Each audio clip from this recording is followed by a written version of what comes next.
Governor is claiming this is not an Air Force base. You can see the radar tower and all that in the background. Now if we go down a little, you can see warning, U.S. Air Force Station. See, this says warning, U.S. Air Force Station. It is unlawful to enter this area without the permission of the commander of the Montauk Air Force Station. While on this installation, all personnel and property are under the control, are subject to search, etc.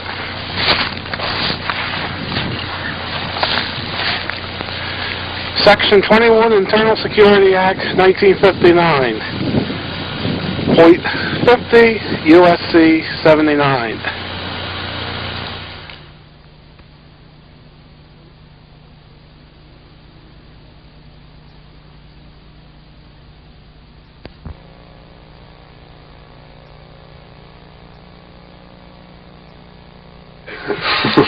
The Montauk Project, which was an experiment carried on at Montauk Point, New York, on the southeastern tip of Long Island, that's off of metropolitan New York, was essentially two projects. It was a mind control project where they did research on how to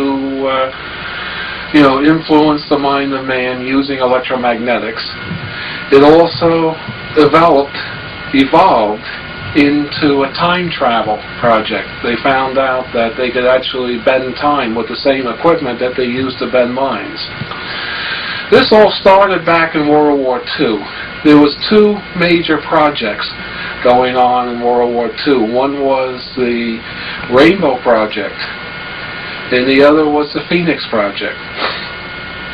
Essentially, the Rainbow Project, well, let's first go into the background. During World War II, we were losing the war. We were outnumbered. We had Germany against us, most of Europe at that point. We had Italy against us. We had Japan against us. And it was felt it was a losing cause. So the government was essentially looking for that secret weapon that would win the war.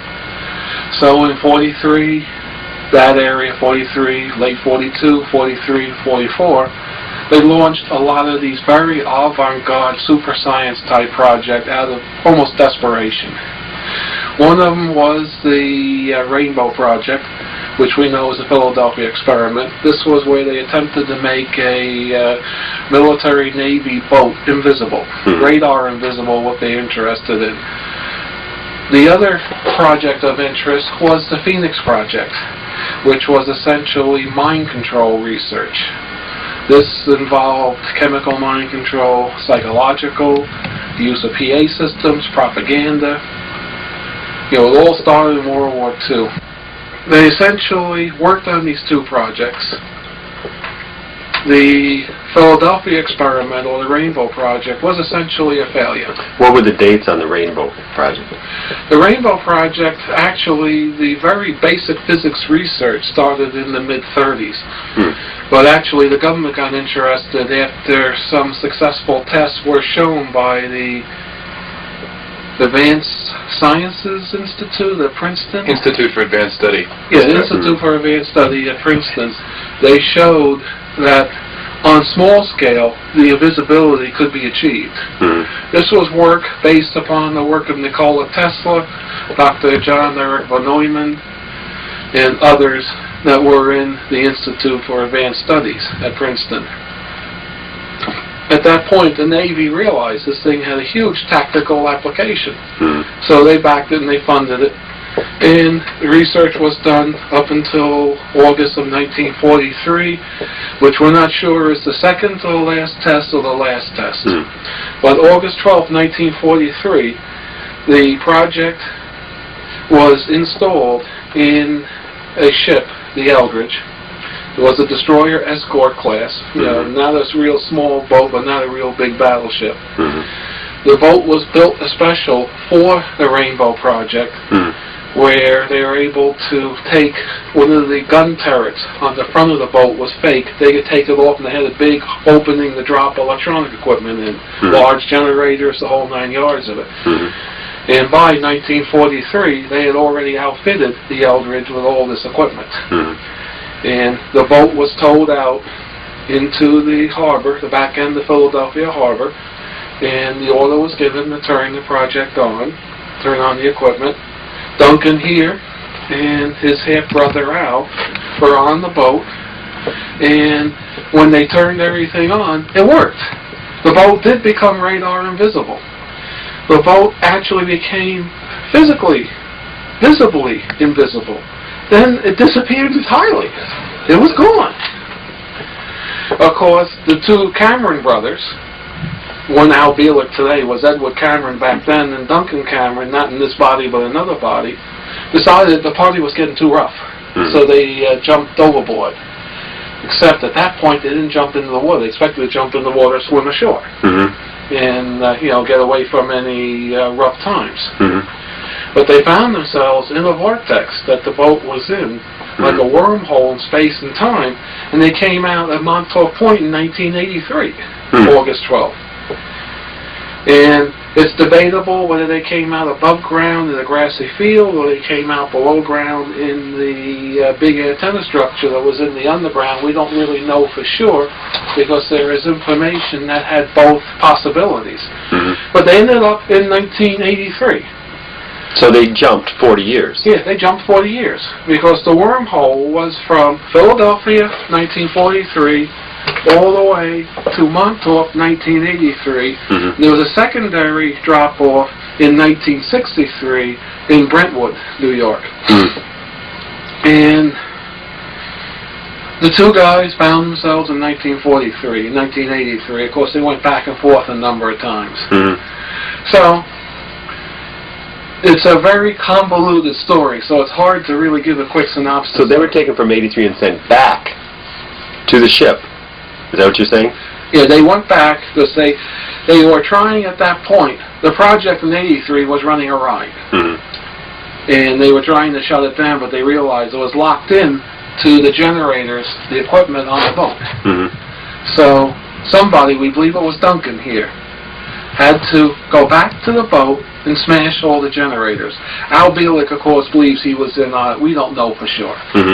Somebody went back, smashed the generators. When the generators were smashed and the Rainbow shut down, the Rainbow project was stopped, then Montauk stopped, Philadelphia stopped, the piece of the Montauk Underground that was floating in hyperspace returned to its rightful area, the Eldridge returned to Philadelphia Harbor, and all of a sudden, there it was in the Philadelphia Harbor again. Of course, they couldn't raise the Eldridge. They couldn't get anybody on the radio. They would get a carrier a couple of times, but they weren't able to get anything that made any sense from the Eldridge, so they sent a launch out to the Eldridge to find out what happened, of course. And what they found is they found people wandering aimlessly around the deck of the ship. They found some people actually integrated into the deck of the ship with arms in, maybe a shoulder and a head sticking out. In other words, when the thing transitioned into hyperspace, if you moved, everything became energetic. Means you could move through that wall. If when it came back and was solid, if you were in that wall, you became part of that wall. Well, Tom Bearden talks of this theory and concept quite heavily. About putting the pencil through a piece of metal and having it be integrated into the piece of metal. That's been a famous accidental experiment that was done years ago that still nobody knows how to do at this point. But either way, the Navy saw, yes, the experiment worked. It was a tremendous success, but it also literally destroyed the mind of the men on the ship. So it was a success, but it was also a failure. So, of course, they abandoned that project, and they dumped the money into the Manhattan Project and developed the atomic bomb, bombed the bejesus out of the Japanese, and got us to win the war that way. In the meantime, they had won the German front essentially through psychological means, and just marching in with the Allies. But there was a lot of propaganda, a lot of psychological stuff being used on the Germans as well. But it was easy because the Germans were also disheartened at that point too. So the war was won, and it was decided, well, now we're up to 1948. Let's relaunch the Rainbow Project and see if we can figure out why did the men go nuts. So they relaunched it, split into two projects. What happened to all these men? As far as we know, they were sucked into a sane asylum mainly. So they're probably still alive today. Some of them are still alive today. Sure. Makes sense. Mm-hmm. But now, let's go to 1948. Okay. They relaunched the project again. They had two phases they had to solve. They had to solve the engineering problem. They had to get the thing reproducible Mm-hmm. and small enough that it wouldn't take a battleship to hold the equipment. Mm-hmm. So that ended up went out to Los Alamos Mhm. Laboratory in New Mexico, and that's what we call the stealth technology today, the third level of stealth. The first is the radar cross-section, it doesn't reflect much signal. The second is the carbon coating that absorbs the signal. The third is the electromagnetic bottle, which came out of the Philadelphia experiment research. Mm-hmm. The third is somewhat known but not talked of that much. You see it referred to fleetingly in articles in trade publications and such in the aircraft world. But the other side... Which is the electromagnetic propulsion system? No, it's the electromagnetic Field bottle. generation. It's the field generation that makes it essentially disappear. Mm-hmm. Okay. And they can get full invisibility as well as radar invisibility with the stealth. Mm-hmm. But that's not what we're here to discuss. That is a military secret, rightfully so. Mhm. It's in our arsenal and is for the defense of the United States. Mm-hmm. So we're not going to go into how that works. Mm-hmm. Now, the second part that they had to solve is they had to figure out why did the people go nuts. Mm-hmm. So they launched the human factors side. That was sent out to Brookhaven National Labs right here on Long Island because they had the largest human factors research in the country. Mm-hmm. So that ended up out here on Long Island, that part of the project. Mm-hmm. And of course that was the heavier part because the other stuff was just engineering, physics and engineering to solve. Mm-hmm. You know, they already had the basis, they just had to develop it. Mm-hmm. So that was just essentially an industrial R&D project. Well, when you're saying they already had the basis, how did they arrive at the basis? From the Philadelphia experiment. Okay. The How did they equipment arrive at why did they initiate the Philadelphia experiment? I mean, what grounds did they have to initiate the Philadelphia experiment? Because the Institute of Advanced Sciences had run a number of small tests and proved that the theory worked. Okay. That they made models of ships disappear. They had a test in the Brooklyn Navy Yard where they had a destroyer tethered between two others, had the coils on the base of the destroyer, and all the equipment was on the other two, and they made that ship radar invisible. Okay. In other words, they had there was a good series of R&D work leading up to this thing.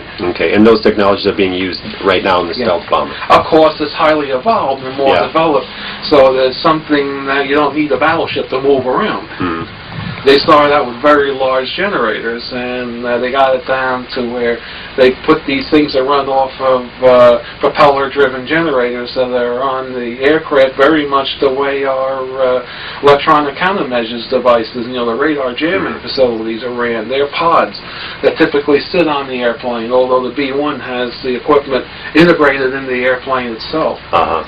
But for years, these radar jamming systems were pods that typically they hung on the end of the wings. Like an AWACS. Like an AWACS, yeah. AWACS is a surveillance, a radio surveillance deal. But either way, that's not what we're here to discuss. Next. Now, they launched the human factors research.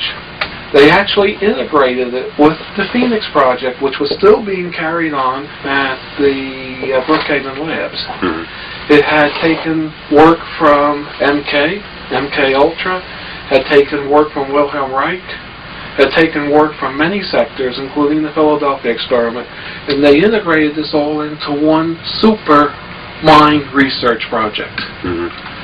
And they finally developed the stealth technology so that they could literally synthesize the Earth references that human beings needed. One of the reasons they went nuts is that the human beings need the electromagnetic background of the Earth. Mm-hmm. When that bottle was sealed, like it was on the Eldridge, open-ended just a Montauk, and it became in the vortex, the electromagnetic background that we need, the Schumann resonances, the noise background of the planet was lost. Mm-hmm. And people went nuts because of it. They had no basis. They didn't know where they were. Mm-hmm. And eventually, with all the high degree of electromagnetic fields, the mind broke. They learned how to synthesize that background and how to concentrate the fields into a bottle. So the inside, it was pretty much neutral and pleasant like the Earth. Of course, all the final reports were written. The final report, the last couple of paragraphs, spoke of that this is the first time we have definite, solid evidence that the mind of man is electromagnetic and that it can be influenced by electromagnetic fields from the outside, and that this maybe should be going into as for crowd control, military applications. Congress said no, no, no, they don't want it. You know, Congress got the report on the early part of the Phoenix Project. Congress supposedly thought they stopped the Phoenix Project. Is that public access information? I mean, is that it is secret FOIA? still. Oh, it's not. It is secret still. See, the information comes very roundabout way from the investigation that Senator Goldwater reportedly did on this work. And these guys out of Brookhaven had already built their kingdom. So they wanted to keep it going. So somebody got the idea, let's go and talk to the military direct. So they went to people in the Joint Chiefs of Staff and said, hey, how would you like a weapon? You throw the switch, the enemy throws up their hands and surrenders. Of course, you know, it was, yeah, I'd love that weapon. So they said, well, we can develop it. We have we have a start on it. But we got to do it in secrecy. Of course, the military was already quite familiar with secrecy. So it was launched as a black hole project, and the military suggested, well, you can't do it, you know, they said, we can't do it at Brookhaven Labs, because we're too much under scrutiny of the political government. You got any ideas of where we could do the research? We want to be close to Brookhaven Labs, Princeton, and MIT. So he said, well, we got this old Air Force base that's now deserted on the eastern tip of Long Island, Montauk Air Force Base. It's a small town. There isn't a lot of people in it. You can go out there and be pretty much secluded. Back then, in the early 70s, this was like 1969, 1970, I have to add to it. It was a small, sleepy little town. It wasn't big. It wasn't the vacation capital yet at that point. So the group said, great, that sounds like an excellent place. Okay, and we're at what year now? This is now about 72. Okay. It was decided to move it all out to the old Montauk Air Force Base. Okay. They went out there, they masqueraded as Air Force personnel. They brought some Air Force personnel in also at the same time. And they reactivated the old SAGE radar because it transmitted on the same frequency range that Wilhelm Reich used for his orgone studies. So it was decided to refurbish the old SAGE transmitter. It was there, it was usable. So they got the Air Force personnel in and refurbished it. Then they contracted with the company BJM that I used to work for, and I went out, I started to modify it and, you know, what is BJM specifically? It's a military-industrial contract that we made radar jamming equipment. Okay. So what's your background? I'm essentially an electrical engineer. I have a BS degree, and my specialty was essentially receivers. Okay. As you can see, these are all receivers. You know, I'm a fanatic on receivers and radio gear. So I was taken out, and my job was to modify the big old radar transmitter for this special purpose. It started out with what we call the microwave oven experiments, where they just took a human being, stuck him in the building, focused the big antenna on him, pumped out 100 million watts of power and hooked the people in that radar beam.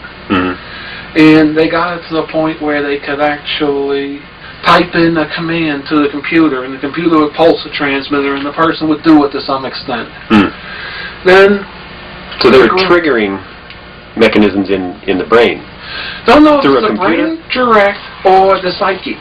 See, here we're getting to the question: is your intelligence in the brain, or is it some quantum function that's outside the brain? I personally believe the brain is a computer interface and that your intelligence is outside the brain. Because there are documentation of a number of people existing without a brain.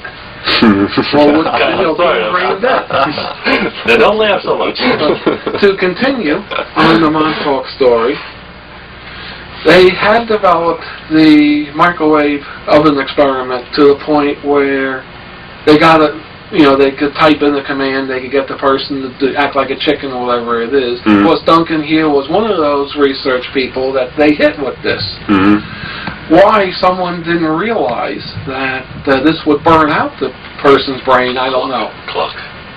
And it was finally realized, well, if we turn the antenna around, the non-physical energetic component go through the antenna, and the burning rays would be reflected off into the atmosphere. Of course, they had to route jets away because they shot down a few jets possibly with this thing. You have 100 megawatts of power going out in the air, and the airplane flies too close. It's going to knock out all its avionics equipment. But that was easily to be arranged. In fact, that can be documented today. That the old SAGE site in the 70s was off limits to airplanes, especially east of the SAGE site. By SAGE site, you're referring to the Montauk base. Okay.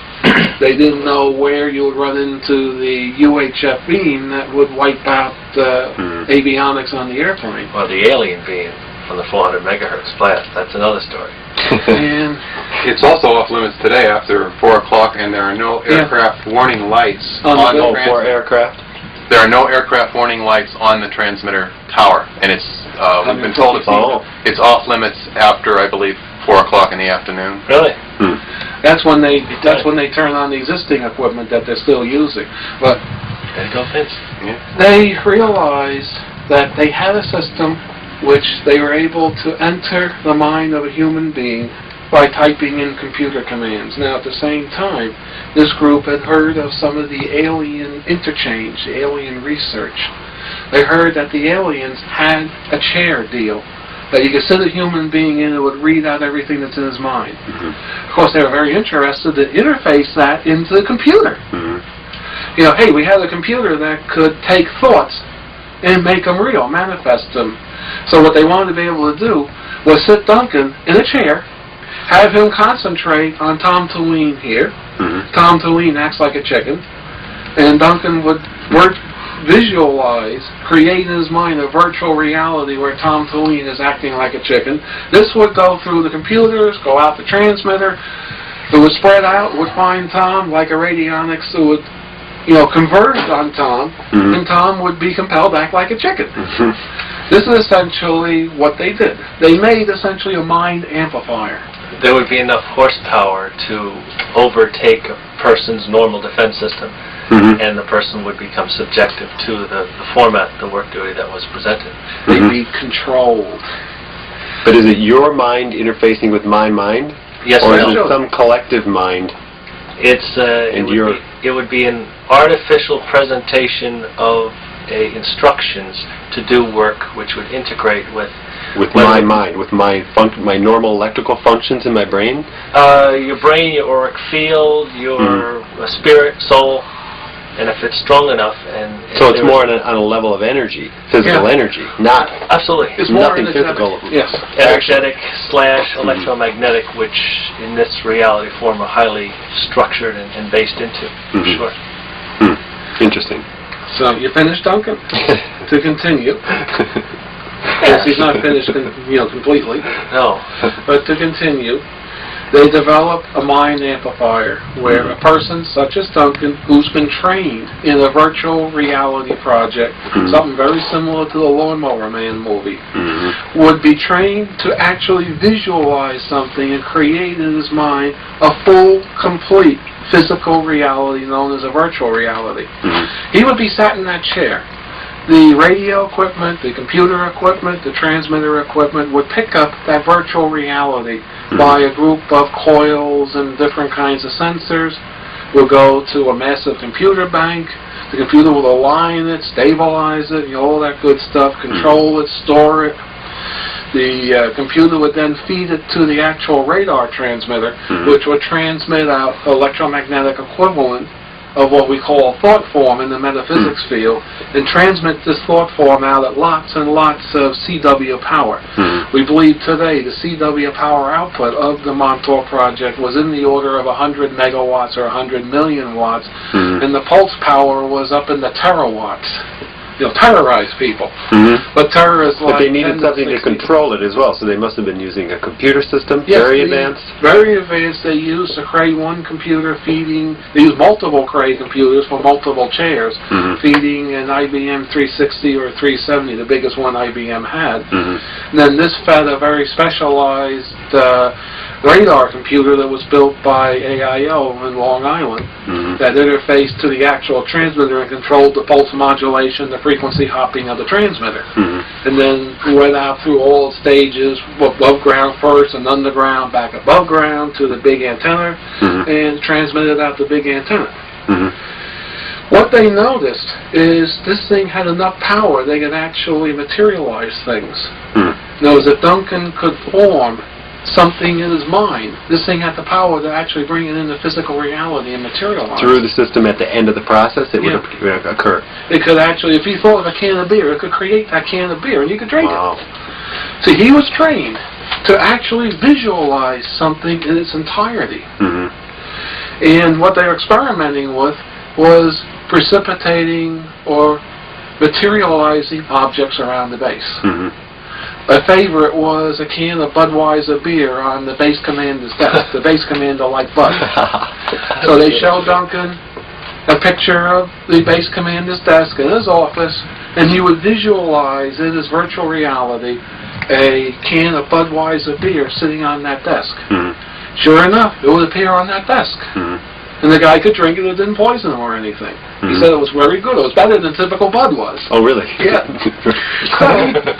But they noticed a peculiarity here. Something very peculiar was happening. He might concentrate at 3 o'clock in the afternoon. The can of beer might appear 8 o'clock in the morning to 8 o'clock at night, anywhere in that stretch. It would be out of real time. So it was realized, hey, this thing will bend time. Of course, they got all excited over that. And they sent the whole group of us technical scientific people out to study time. They told us, learn everything you can about time, how to control it, what it is. This was like 1979. By 1981, we had modified the system so we had a working time tunnel, a working time portal. Duncan here, and we think there may have been one other psychic used for the time. Duncan here has multiple time references, and which he can speak on in a bit, because we're almost to the end of the project, where he could actually visualize another time, and he would have a personal connection through these multiple time connections to actually visualize that exact time that he was trying to visualize. Means if he visualized 1800, let's say France, Paris, France, 1800 on a street corner, his mind had a virtual image, a virtual reality image created of that street corner in Paris in 1800. And if they picked that out, it would make a connection, first energetic and then physical, to that point in France in 1800. Would it occur? It would occur. In a limited space, in wherever it chooses to? Is it controllable in terms of where it occurs? Whatever he could concentrate on, that's how tightly they could control it. And they actually, so you could make it appear at a specific place? Yes.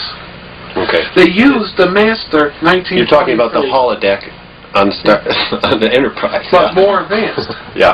Because the holodeck would not actually send you to 1800. Now, physically, it would recreate 1800. You'd be walking into a virtual reality. Wow. The Duncan's mind would create the holodeck function that the computers on the Star Trek created. Then the big transmitter would actually make it physical and real. It was first started out that they could view it and display it on a TV screen. Then once they got where they wanted, then they could record it, extend it, and they could make an actual opening from the present to whatever time they're So it's not creating anything, it's just realizing what's there already. Sure. Making an attachment to it. So in a sense, all time is occurring at the same time as what the result of that experiment are. Of course, to make a long story short, they then cleared everybody off the base. brought in a super elite secret group to do the time research. That's when they were starting to muck around and monkey with time itself. Of course, we can go into umpteen billion different stories here of what they could have done and what they did. So, you know, then of course, at the end of the project, in August 12, 1983, they made the connections. Slightly earlier, the two guys came from 43 to 83. The project's locked up. They created this huge vortex between 83 and 43. It was decided maybe early July, I mean late July, early August of 1983, that what was being done out at Montauk was not for the best. You know, some people were starting to get cold feet. You know, they were starting to get scared, to be honest with you. There was meetings held privately among the Why? group. Because the technologies were so advanced that none of the interim... This group was monkeying around with time. They could go back and change the life of Christ if they wanted. It was getting very concerning, very scary. After a number of meetings privately between the people inside, not the management of Montauk, but the workers, it was decided this project had to crash. And who made that decision? I don't know for sure. I don't know who made it. It was decided the project had to crash. We were going to bring down the project by putting into Duncan a command that when we said the time is now, to bring up into his conscious mind a monster from the subconscious. A Bigfoot, essentially. So, August 12, 1983, he went into a chair, turned on, he was connecting, we didn't even know where he was connecting to at that point, what space and time. But along about 4 in the afternoon, I believe it was myself, I went into the chair room, opened up the mic into the chair room and said, the time is now, the time is now. At that point, Duncan cleared out the virtual he had already created and brought up this monster from his subconscious. And of course, it became physical and real, and we call it Junior. It started to stomp around. It was angry. It was mad. It was hungry. It was frightened. It, you know, it brought out of his subconscious mind. Next thing you know, he's in an area he's not familiar with. He's very mean and nasty. He's making a lot of noise, smashing things. And at that point, it was decided by the project director the project had to be stopped. We went down to the power station and pulled the switches to the radar building. Funny thing is, nothing happened. It didn't stop. So my next thought is, holy Moses, the Navy and Air Force techs must have got the wiring underground all messed up. So it was decided, okay, we didn't want to go pull the switches because we weren't sure what was going to happen. So we decided I put on a set of acetylene tanks, you know, a cutting torch.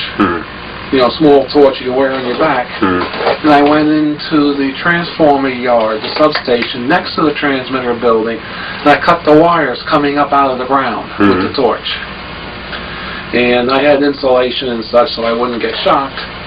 And all the lights went on in the base. That damn transmitter kept running. So then I was saying to Jack, that's the base, you know, the head of the project, you going to go in there? He said, no, you're going to go in there. I said, no, you're going to go in there. None of us wanted to go inside the building. Because there's all sorts of discharge, there's all sorts of wild stuff going on inside the building at that point. You could open the door, look in, and it looked like St. Elmo's fire everywhere, and there were glowing masses on the, you know, even the first floor. So finally, I don't remember what it was at gunpoint or whatever, I was, shall we say, persuaded to go in and start taking it down inside the building. So I first went and pulled the wiring out that went up to the transmitter. Because I thought maybe the wiring is still messed up and I didn't cut the actual line. So I knew this box up behind the main panel, power panel, had the 3-phase 440 or 1600 that went up to the drivers. We knew once we got the drivers down, the amplifiers down below, which you couldn't get anywhere near, would shut down. They were primed, they were set, so that if the input signal stopped to those amplifiers for more than 10 seconds, they just shut off entirely, powered down, and was ready to have the water pumped out and that sort of thing. I pulled those wires out. The lights went out in the building, but I could still hear everything humming upstairs. So I say, oh, these damn techs. They don't know what the hell they're doing. The electricians have messed up everything. Now I gotta go upstairs. So I'm climbing up through the muck and mire and the discharge and the alternate realities and all that nonsense. Get up to the first transmitter floor, and I start trying to shut stuff off, shut down. I can't even touch the consoles. I get burned when I touch the consoles. So I decide, okay, upstairs is the master power control for the two transmitters. You know, the first and second transmitter floor. So I said, okay, I'm going to go up to the second floor, and I'm going to cut that whole master power thing apart. I cut it apart. It was still running, but now you could hear everything was out of sequence, out of phase. It was making funny growling noises. I actually had to go into the amplitron rooms and cut the waveguides apart, go into the amplitron. To this day, you can see torch marks where the power control switches were, and you can see torch marks in the amplitron's room by the amplitron. And at that point, when I cut the amplitrons apart, everything stopped humming. The discharging reduced, and I knew, okay, we finally shut this goddamn thing off. And I went out. Of course, most of the people were gone. You know, Junior was 30 foot tall or 10 foot tall, depending upon how much brown mush you had in your pants. And by then, most everybody had gone AWOL, or run out, you know, run for their life. And there was maybe myself and two others, so we fled. And I went through debriefing. They played the time wraparound number, which, you know, is a long story, so I wouldn't remember and those. They made sure I didn't remember what I did. I actually had worked 2 jobs. But, you know, unless you're really interested. But essentially, he was debriefed, released back into the public. I was debriefed, released back into the public, and went on about our regular normal lives. And that's the end of the story. So now you can go into questions. Were you, I mean, when you were debriefed, were you required to an oath of silence? No, because you were never in the military. No. Yeah. They did this through mind control means. Both Duncan and I and Al were debriefed through mind control means. We were just made to forget it. And did you? I did until I started to work with a time transducer myself and had time currents flowing through me. Once I had the time currents flowing through me, I passed out up on the roof. When I came back, all of a sudden I started to remember everything. Up on the roof of this building is an antenna, very similar, a small edition of what they build out at Montauk for the main time antenna. We call it Delta T antenna, or Delta time. It's 3 loops built on the delta, you know, an X, a Y, and a Z. And mathematically, you can do wild things if you drive all 3 loops correctly. You can actually create time vortexes, time distortions, and such if you know how to do it. You also have to have a electric field antenna above the delta T. And I was building one of these things. I wasn't aware of what I was building. I was trying to build a shielded loop antenna to use for VLF and ELF, because in this area VLF is useless on a long wire antenna, which is what's usually used. All you pick up is loco 60 hertz background. So I was trying to probe into the magnetic fields, not the electric fields. I was building a shielded magnetic loop to hook up to my ELF receiver here. And I considered the cheapest, easiest way for me to build this antenna. Somehow, I came up with the Delta T design. Because the Delta T design is a shielded loop. And I built the thing on the roof because I wanted to listen to VLF and ELF. And I noticed I had like 40 turns in each winding. Each loop had 40 turns. I had to sit there with an ohm meter and actually buzz them out to find which wire here goes to the wire here. And I had to hold the wires, you know, to put the probes, the ohm meter on them. And then I solder it to the terminal board. Each time I find a loop, I solder it. I found I can only do this for about 20 minutes, and then I feel very fatigued, very tired, floating, funny. And, you know, so I only do it for 20 minutes at a time. One day, I had a storm. You know, a nice big storm coming up on the horizon. I had the relay canister open. So I wanted to finish that relay canister, seal it up with the gook and putty and such before the storm came. So I pushed myself. After about an hour, I got to feel so weird. I just passed out.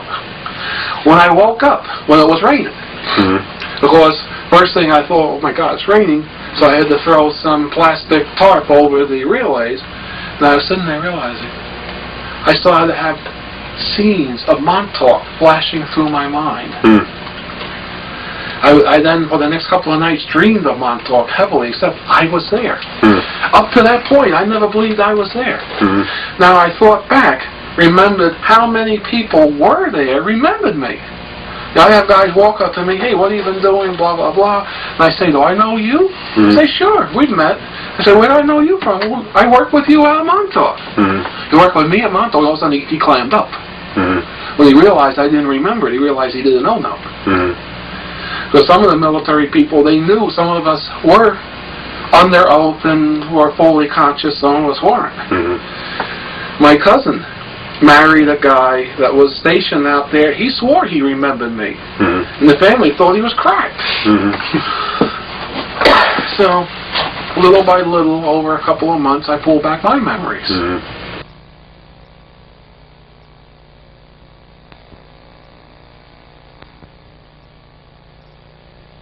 So you were a part of the second part of the project. And the first. How did you get involved initially into that? You were part of the first. Yeah, in the what's called the psychic signature, or the Matthews function, which is a particular sense of frequency individual to the person as in a thumbprint. Everyone has a particular signature. What I'm kind of have been struggling with is which typically came first. If you follow the chronology of time, obviously the 40s prior to the 80s. That doesn't mean that actually was the case. Some of the information that I get from reading, I've been trained esoterically, initially by the NSA in the 70s, to be able to project my own sense of essence to a particular point and make a reference, and then feedback certain information. Some of my readings inside, in other words, in adjustment with myself into different esoteric zones, something like the Akashic on the esoteric zone, which is something that is that most people use for long-term memory. There are more different zones, elaborate, evolved, and such. And some of the information comes back that the part of my recall in the 40s is because it has not fully happened to me yet, which I wonder as to why and what that actually means. But if you follow the chronology sake, obviously the 40s prior to the 80s, as to how this whole phenomenon occurred regarding me, that's a good question. Don't really know per se, other than that in the I was volunteered by my father. This is back in basically 1939. Of course, there's a difference in age here. I'm 41 as I sit, and it's a physical impossibility to be X amount of years back in the 40s and still be 40 years of age. That's a different story having to do with actually transplanting the soul into a different body per se, without going through the typical incarnate process that in metaphysics that's a standard phenomenon occurs. So you're not in the same vessel you were born in? That's correct. Okay. The original vessel is 1917 in Germany. Al was born in 1918 or 16. Something like that. Something, I forget whatever time that was. Yeah, we were volunteered. For reasons. Was your father in the service? He was in the Navy for a number of years. Was in and out of the Navy and Coast Guard. Auxiliary Coast Guard. And Al has a picture of him which I question. Mostly I question because I don't recall. I'm not saying it's not valid. Just my own recall, I don't have a connection with this picture that he is training the crew of the Eldridge up in Groton, Connecticut, I think it is. Somewhere up in there. Coast Guard Academy. Oh, yes? But that is in with your father's photographs. Sure. So it could very well be valid. I just don't recall it myself. He's another kind of interesting story in the sense that he was connected almost worldwide for reasons not really known, other than that he grew up in money, and there was money in the family to do sort of as he pleased. Getting back a little bit to the Philadelphia process, some of my information comes through trance, and it's part of the mind which I'm told that will not lie, whatever that means. This is according to psychological and the psychologists and the psychiatrists' form of identification.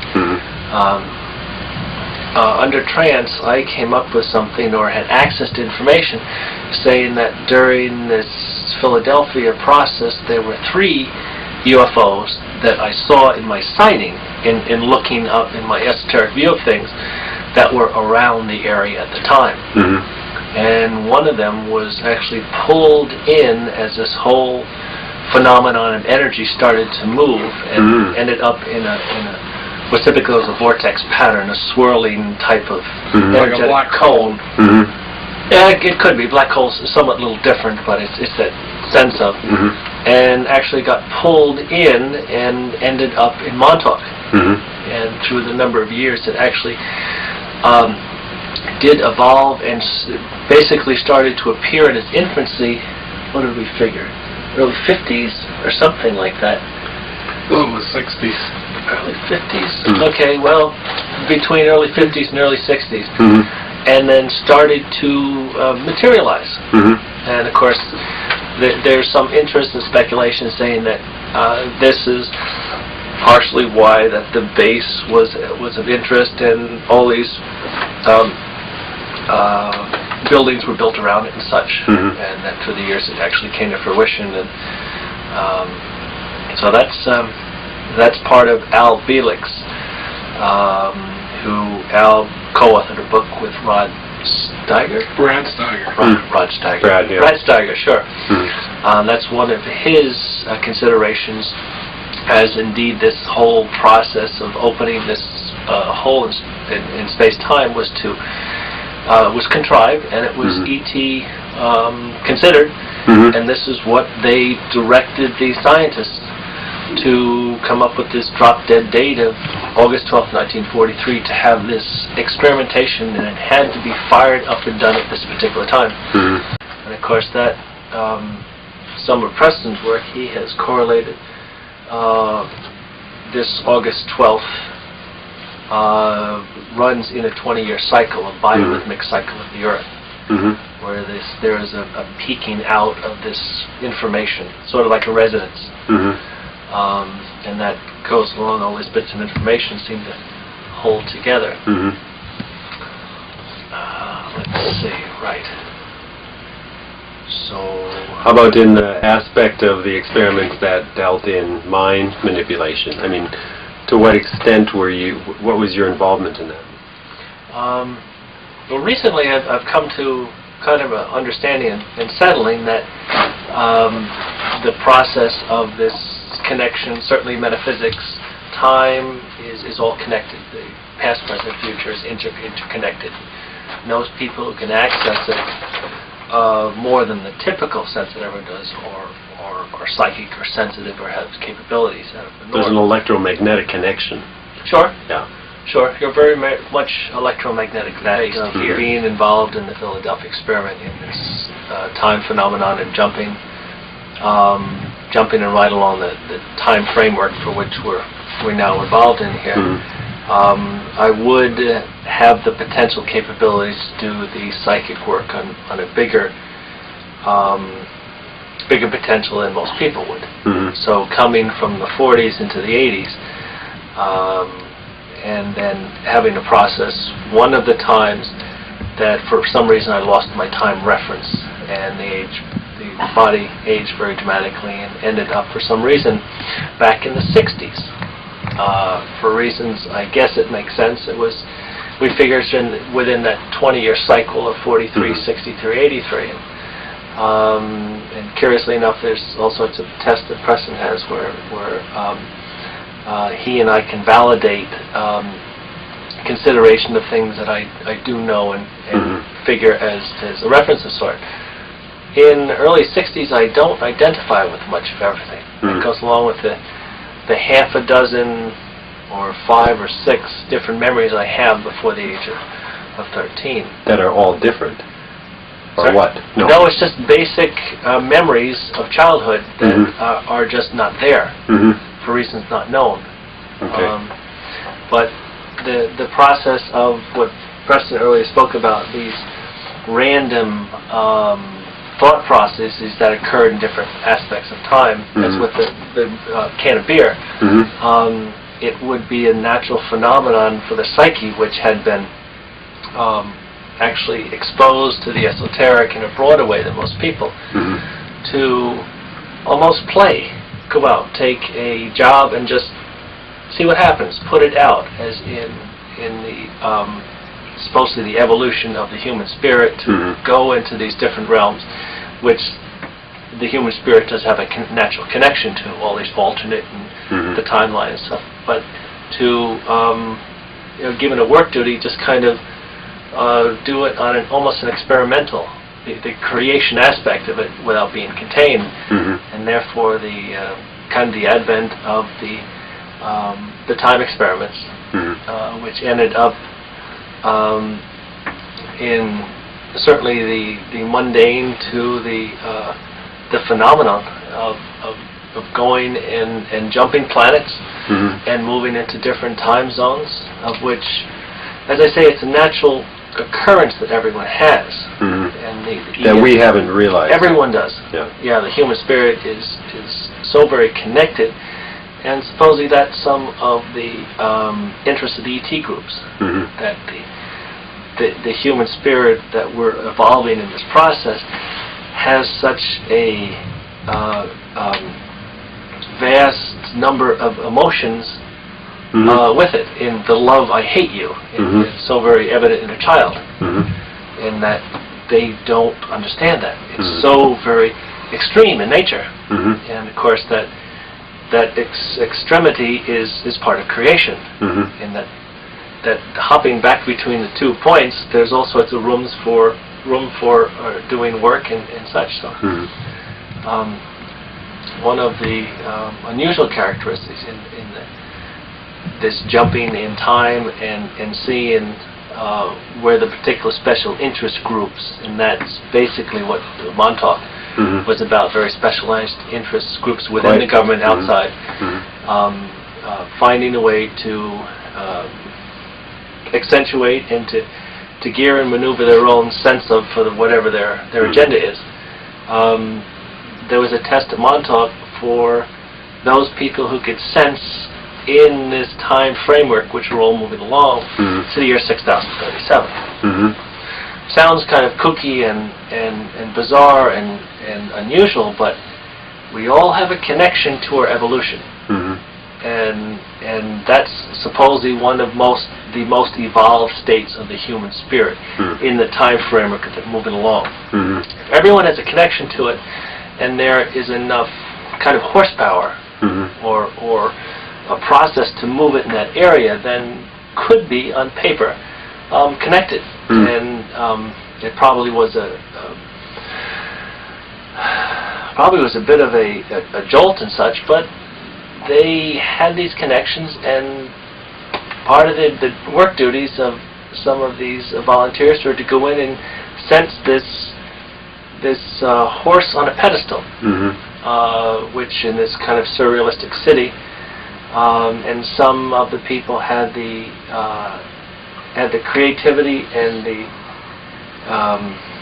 how do I say, and the ability to actually ride the horse, get on this horse, and then follow it and see where it ended up. And it, from reports, it ended up before Christ, millions of years. And along that pathway, they had a number of what's called flag posts, which for some reason has been connected with me. I don't quite know why, but there is my essence in connection with these flag posts. Markers along the way? Markers in time, same thing. And we're speculating. We certainly don't know because we're still trying to grab memories and see what comes up. And by all means, Al Bielek, my half-brother, is part of this investigation group, trying to put it all together as to what these references in time means. And the logical aspect is that the control group would like to use these forms for their agenda. It's a logical format. So that was one of the peculiar aspects of it. Some of the other unfortunate considerations were the use of boys in the project. What age? Goes back to 5 and 6 at the earliest, maybe 7 and 8, through pubescent into 17 and 18. And they had some 20-year-olds at the time. And how were they used? They were used in researching their connection into their natural connection into ESP and where it went involved. And what's kind of interesting and sad is that recently I've come to the conclusion, and certainly always been there, that a person's sexuality and ESP travels the same avenue. We're not necessarily talking about the physical aspect of it, but the energetic part of it. As with a person who, let's say, damns everything in sight, they would be somewhat cloistered in onto themselves instead of forgiving and almost talking to trees sort of thing, to be corny. That flow of energy and graciousness is part of what the group at Montauk were researching. My role has been to write the book and to, tell the story, which is an incredible story. Help Preston tell the story in writing, which is and Duncan's story as well, which is a very incredible story. Now, there's also the role of verifying what they say, as is humanly possible, and in addition to that, finding out, what other strange, what is an objective look at this story. And a lot of the information is not easy to objectivize for the simple reason that much of it comes from witnesses that Preston has interviewed for a period of over, something like 10 years or something like that, and strange experiences, and he's not perhaps chronicled them as, it's that he's not a journalist, he's an investigator and a, paranormal engineer.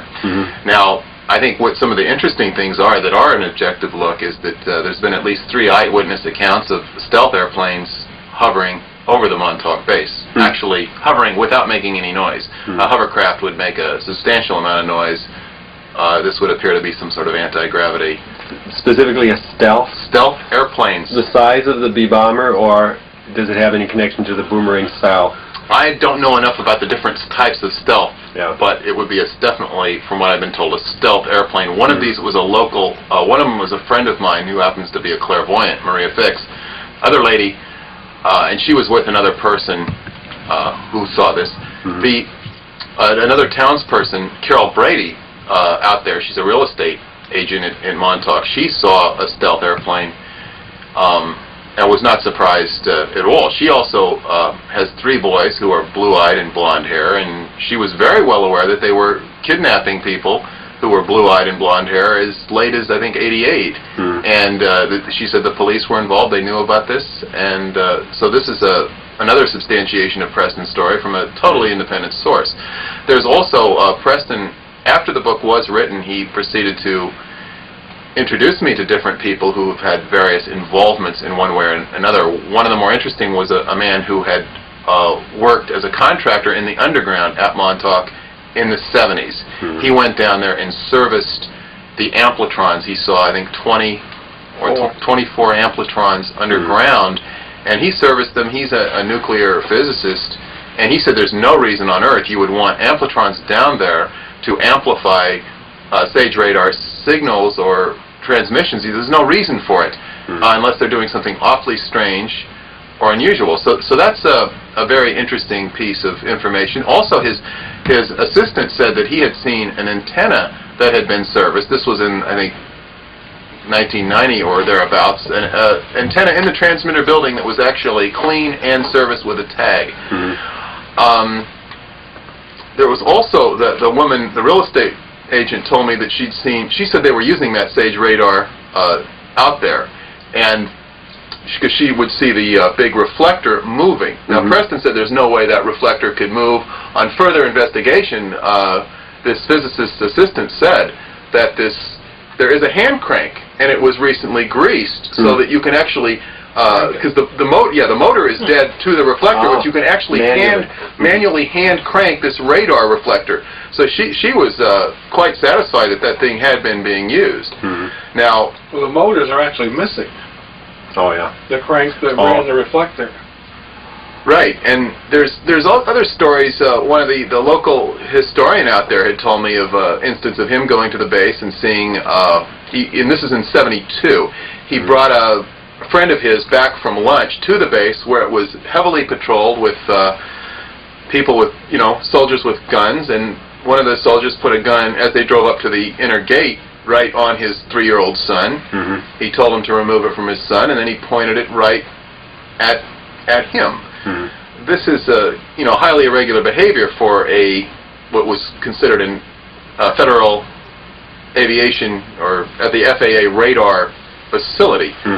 So there are many stories that would definitely corroborate that there was a secret project of a highly secure nature and highly debatable nature as to whether it had any validity. And perhaps we had shown you some pictures earlier of the programming room on the base. Now, the programming room, what this was is we just recently discovered this. This is a room with, one is a psychedelic room with graffiti-looking stuff that's painted in a pattern by an artist. Another one is a black and white room.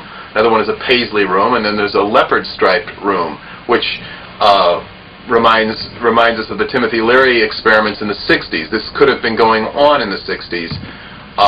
So this is like very hard evidence that something of an irregular nature was going on at the base. And as I'm saying, we've also had Helga Morrow contact us. Helga is a woman whose father was involved in the Philadelphia and Montauk projects. Helga, her father, his name was Frederick Cuppers. She has evidence that her father did not die in, I think it was '62, like was believed, because the hair on his hands was inconsistent with the man's in the coffin. And she was surrounded by trench-coated men at the time as well. So she came here and visited us, and there was a lot of interesting collaboration with her and Preston and Duncan. But and she can go on ad infinitum about this. So I think that basically what I have to say is there's a lot to what's backing up their story.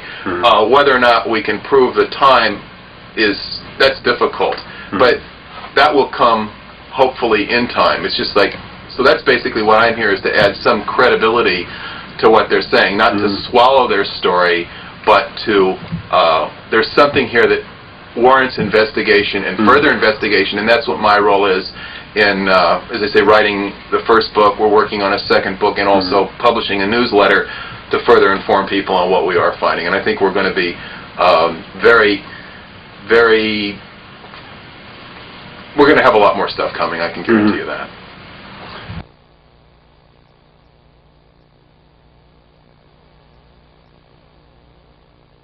Essentially, what they would do is they would go out into the public.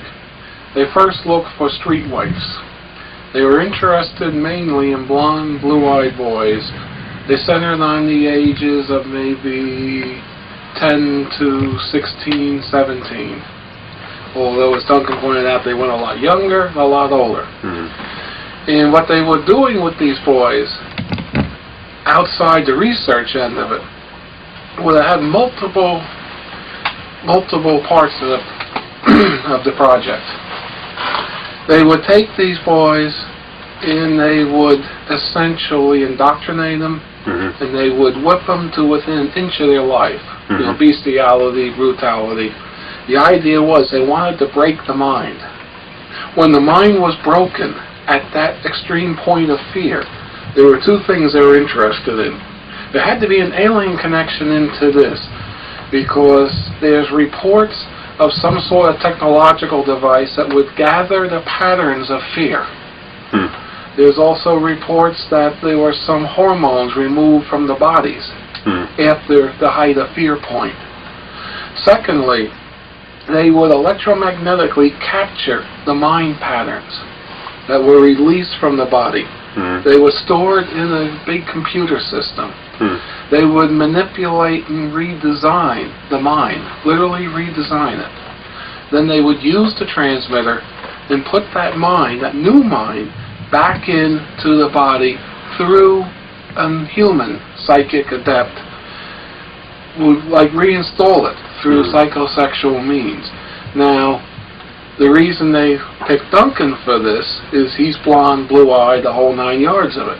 So they had to pick blonde, blue-eyed people because part of Duncan's mind would become part of the boy's mind. Means the boy would have a third his original mind, third of his mind would be computer-oriented, and the other third would be based upon the personality consciousness of the transmitter system, Duncan, and anyone else that had an input to it. And they would want to pick the mind, so 2/3 of the mind, or maybe a third to 2/3 of the mind would still be compatible with the body. The idea is, if you take your mind out of your body, you would have to, in order to have it inhabit properly and not be sickly, physically sickly, you'd have to put that mind back in a genetically similar body. This is what they were looking for, was the mind that would be added from the reinsert programmer, whatever you want to call them, would have to be compatible with the body. So they'd have to pick kids of the same body type of the people they were programming. We believe they had Italians, we believe they had Irish, and they had blonde, blue-eyed types. Irish, Anglo-Saxon, and then blonde, blue-eyed types for what they were doing. Now, these kids, once they were processed, the ones that lived and survived, we have information from deprogramming 2 boys that essentially they would be sent into special government projects, into genetic research, they would be put back in with their families, or they would be sent off as workers. They could configure the mind to be the perfect worker, for instance. This is what we know of the Montauk Boy Project. We know the big long bunker just north of the radar hill was where they did the work, because we've deprogrammed 3 Montauk boys and they all remember that bunker. In fact, they almost go into fright when they see pictures of it. But they don't go into that degree of fright when they see the overall base itself.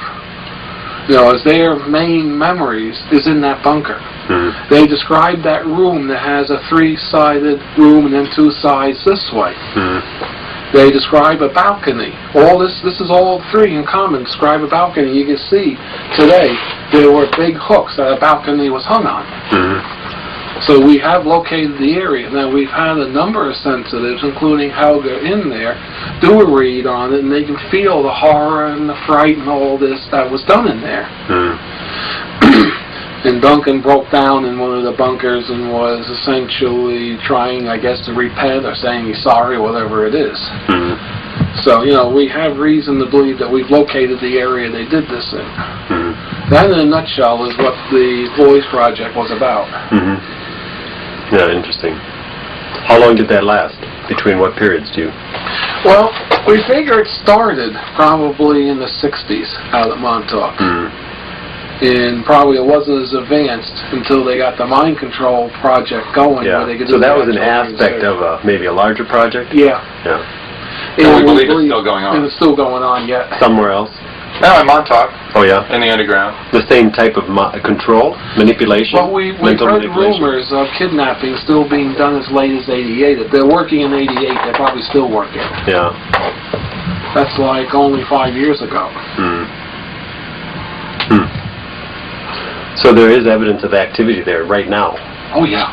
Yeah, there's also a connection to the programming of the boys with the maybe some of the twin research on twins that was done in the Nazi regime. I don't personally have a lot of information on that, but that's there's a lot of research on twins, psychosexual research on twins, psychic research that I believe was conducted by Dr. Mengele, the Nazi. Mengele, you mean? What? Mengele? Mengele. Yeah. Yeah. Yeah. I don't know if you have any more information, but there is a connection between that and the blue-eyed, the blonde hairs of the Nazis, and also the Pleiadians. There's a legend with the Pleiadians and the blue eyes and the blonde hair, and there's a connection there as well. But I'm not prepared to elaborate on that myself. Yeah, as with some of the Montauk was just hoarded with German scientists. This is something that my father was involved in before World War II, during and then after, is bringing some of these German scientists over.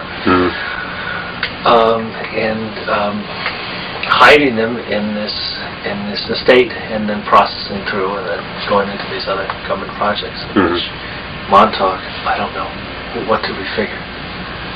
30%, 40% were German-oriented scientists. Oh, really? Very, very heavy in that investigation. Of course, then there's the rumor that it's a bit more of a rumor that the Germans did have their working time machine back just prior to the war, and it involved sonics, and lights. They were stressing the electromagnetic field enough where it went from a potential form for doing work into a realized. And of course, everything is a potential, as the will can end tomorrow. Well, will it or will it not? The degree of it will or will not, and the potentiality, if there is enough information and can be directed and forced, then the potential becomes higher, and then it can do real work. So they had, it was you or Al have the information on that. Well, that's appeared in a number of these supermarket rags, this idea of the Nazi time machine. Yeah, but you guys had it independently of that.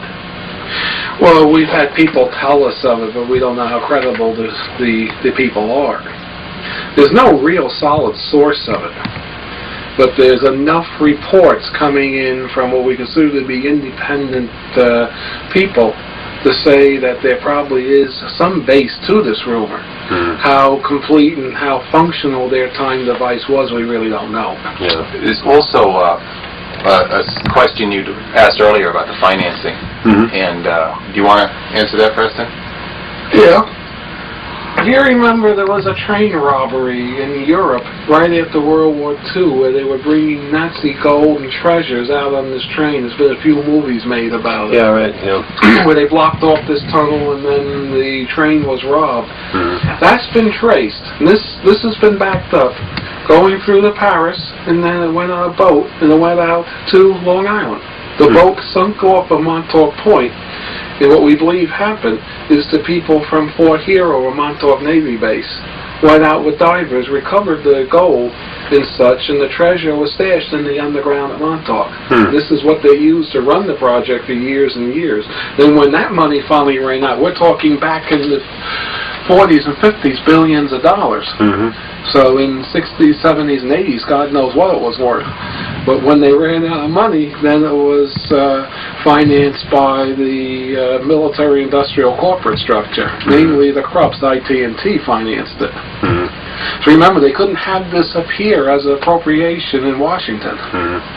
Because then Congress would ask, what are we spending all this money on? Yeah.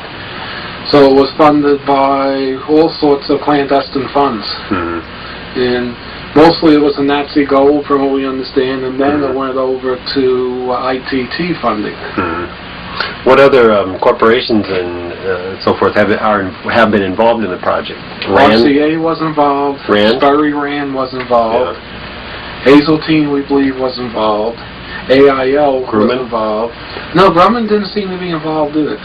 I was handed a list of corporations by one of Senator Goldwater's aides, and today all those corporations are out of business or reorganized. With a new name. With a new name, new management.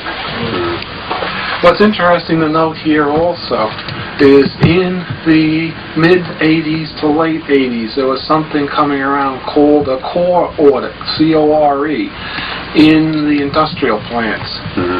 The excuse for this was looking for the $250 toilet seat. Mm-hmm. In this audit, they would send bean counters into each plant. They would go to every person in the plant, including the janitor, the floor workers, the people working on production. Mm-hmm. What are you working on? What does this tell us?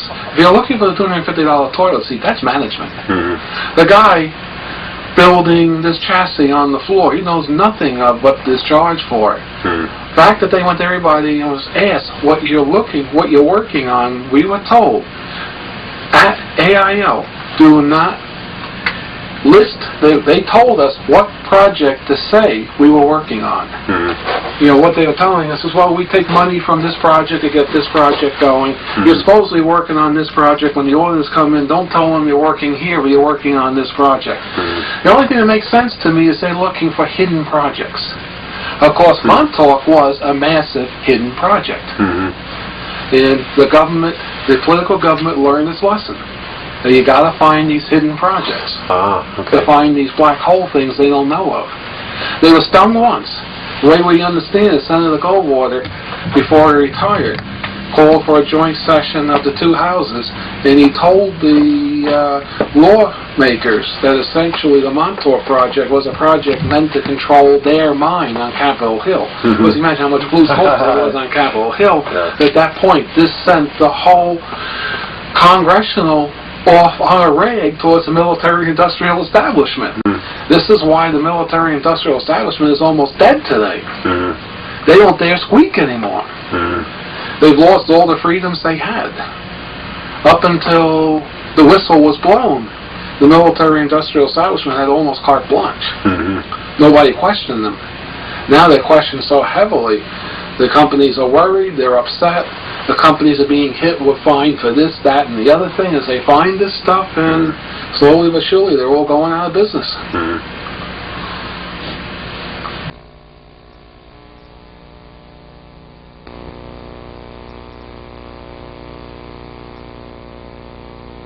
Everyone is ESP.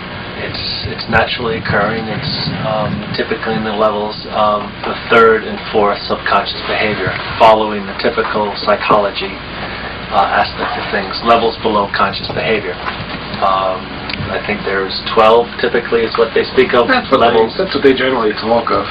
There are actually more when you speak of the esoteric, but it's levels third and fourth subconscious. That's if it has not been monkeyed with. Mm-hmm. Everyone uses their ESP daily. Mm-hmm. It's incorporated. It's the reason the ESP is kept away from the conscious to the degree it is because a person's connection to these alternate parallel zones, there's vast amounts of information. Mm-hmm. And the conscious behavior would become overwhelmed with it. Mm-hmm. So there's a necessary screening, filtering up to the subconscious, up to the conscious level. Which is the evolutionary process, is it? Right, right. So certainly there are the avenues can certainly become clouded with daily stresses and learned phenomenons and habits and such. And most people do get an idea these days that some people who have these esoteric considerations, psychics, they do have something to them. Mm-hmm. But it's still kind of in the infancy that everyone has this naturally occurring process that is at their disposal and can be used to. We also speak of that long-term memory is used every day to reach this information zone called a akashic. It's an esoteric holding zone of information, and then everyone uses it daily for the long term. Extension of the energy outside the body to the zone and acquire it. But that's certainly it's not standard stuff, and is basic. It's basic in metaphysics. It's nothing new, but needs to be presented in a way which is not threatening to the person and is natural. It's part of living and growing in children. It's They have these very strange and unencumbered sense of barriers, and they go out and their energy leaves their body and they come out with these fantastic stories, yet they're poo-hooed. So we all come there from children, and that's that unstructured, how do we say, unbarriered sense of love and hate.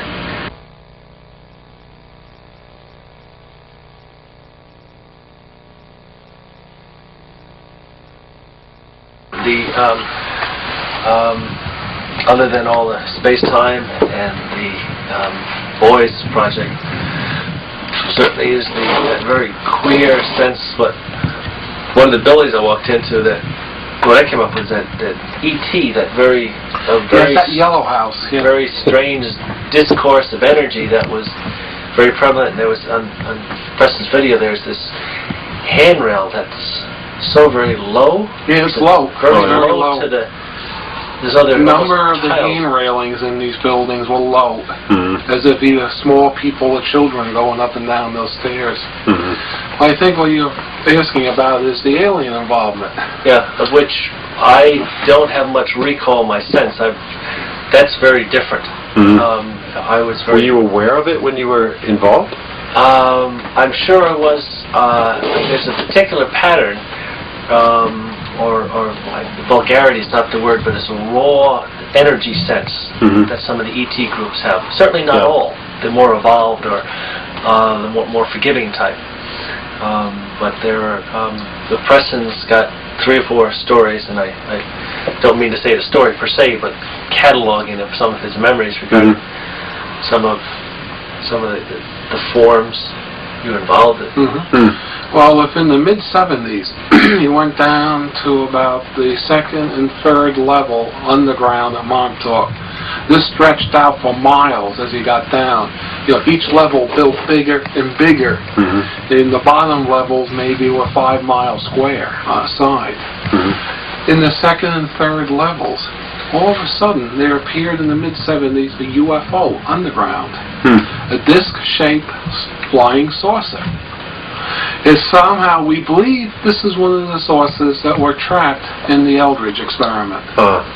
And as Duncan says, it potentialized itself. It took a number of years to appear.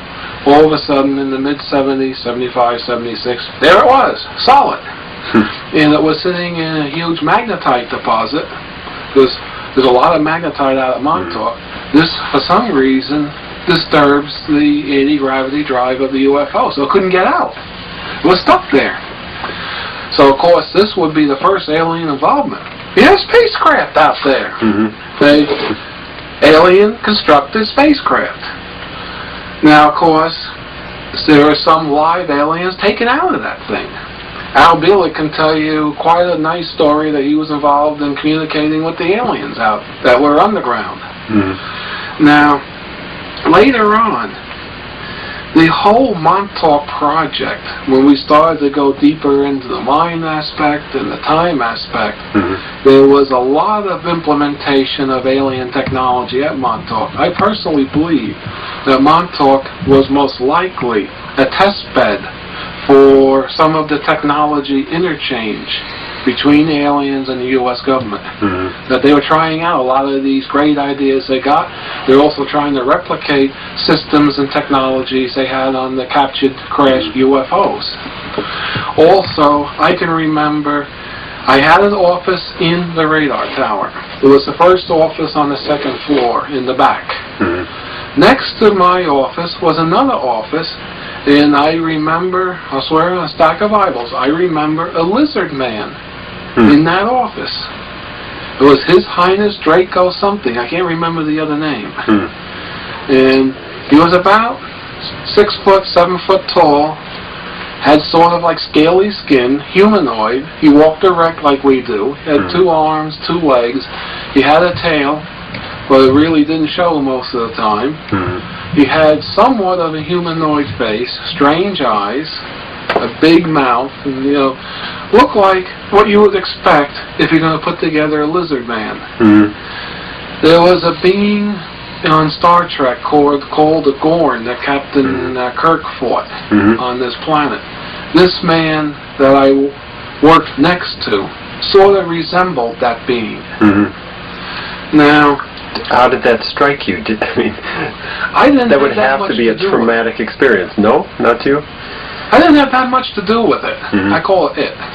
I'm not sure whether it was he or she, but I didn't have that much to do with it. But you accepted his presence as something normal for... What else do you do? You're working next to this thing. True.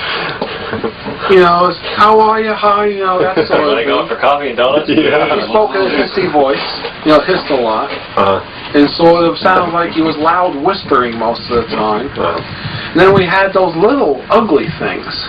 The gray type? Yeah, and then we had the 5-footers and the 3-footers. We used to, get away, you bother me. Oh, yeah. You know, that was the way you handle those, and those things smelled. In fact, there's an odd recollection I have for both the reptilian man and the Greys, the little Greys. The little Greys, I think the idea that's floating around the UFO community that they absorb their food through the skin and excrete through the skin is correct. Because my memories of those Greys stunk to high heaven. They smelled like bowel with fecal matter and urine. And we used to regularly, if we had to work with them, we'd pick the thing up physically and throw it in the shower and wash it. Because we couldn't take the odor of it. And one day, I don't know who it was, got the right idea. Well, after we clean them, let's spray them with Lysol. Maybe they'll smell better for a while. They got him drunk. He loved the Lysol. The Greys are going to the commissary getting cans of Lysol and spraying themselves with it. They loved it. And then...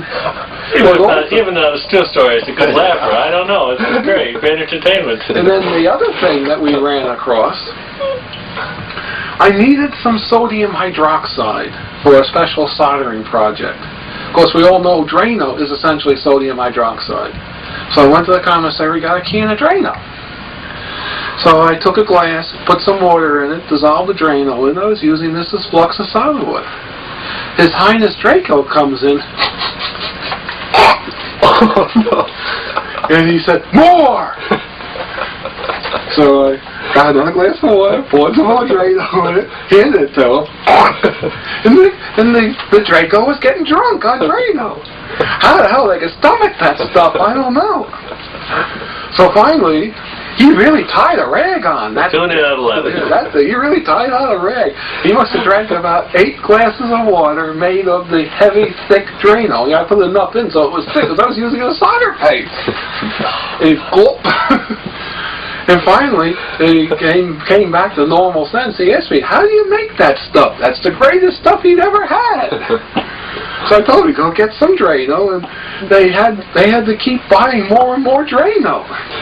Because the reptilians are getting drunk on the Drano, and they had to buy more Lysol because the Greys are getting drunk on the Lysol. That's the reason why the reptilian would get falling down drunk on the Drano. That's funny. Were they involved in the project then, directly? I think they were there more as advisors. This is why I think they were there as advisors. Were they there of their free will? It seemed to be. Yeah. Because they were treated well by the station management. It was almost like, "Your Highness, how are you?" They were kowtowing to the reptilian. There was also Syrians there, for sure. That I get a feel for. I don't recall any meeting per se, but direct. The Syrians are there too. Well, we believe the chair came from the Syrians. That's right. That's right. That's right. So Syrians could have come to help us interface the chair. The chair originally came from ITT, Mackay Radio, ITT World Communications, Mackay Radio. They were experimenting with this thing in some sort of a strange lab they had in Southampton that was under the main Worldwide Communications building. In fact, most of the workers for ITT Communications didn't even know of the existence of this underground lab. But they were tied in with a lot of the antennas and such on the site, and they had the technology exchange project from the Syrians. ITT. So there were the ITT chairs, but also later on they brought in more direct Syrian chairs. In fact, Al Bielek could tell you about, he was involved in making a computer interface the Syrian computer to the Cray 1 for the Cray 2. Now when you refer to Syrians, can you be more specific? They're the beings, they look somewhat human-like. They're from Sirius 8, in the Sirius star system. They're the ones that they were worshipped as God in the Egyptian culture. You know, Egypt had the god Sirius. They were the Syrians. And they're like us? They look somewhat like us. They're taller head and bigger eyes, I believe. Same skin? Similar skin, yeah. In the town. So are you serious about those stories? Yeah, what is the objectivity of the Drano story? I mean, like, Preston, if you could just put that in perspective for the audience.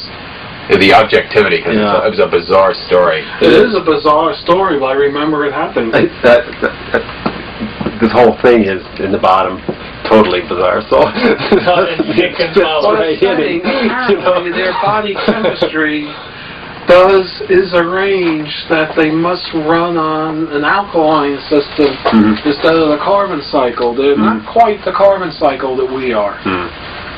Although they supposedly have some common genetics between us, some common genetics.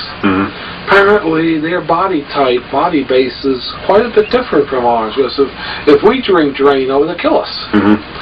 Or if we spray Lysol on our skin, it just stings but doesn't get us drunk like the Greys do. So apparently their body chemistry must be different enough that they assimilate these chemicals different from what we do. Yeah, obviously. Yeah. But, sure, it's a funny story, but it does say something about the biology of the aliens. That they have a major difference in their biology. Perhaps a saurian evoluted form. I don't know. Yeah. You're getting out of my field. My field is physics and science and electronics, not biology. Yeah. You know, biology was my worst science. That's what this is all about in the end, isn't it? It's about our biological evolution, nothing else.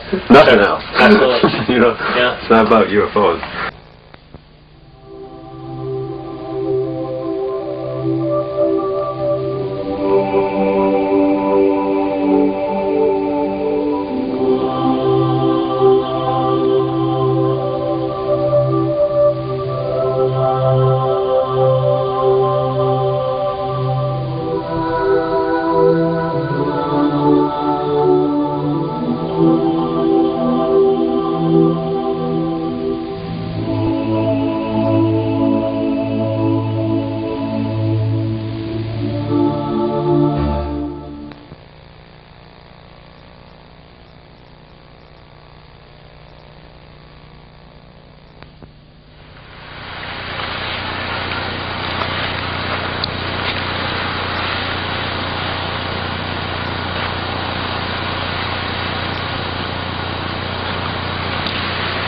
One, 2, 3, 4, 5,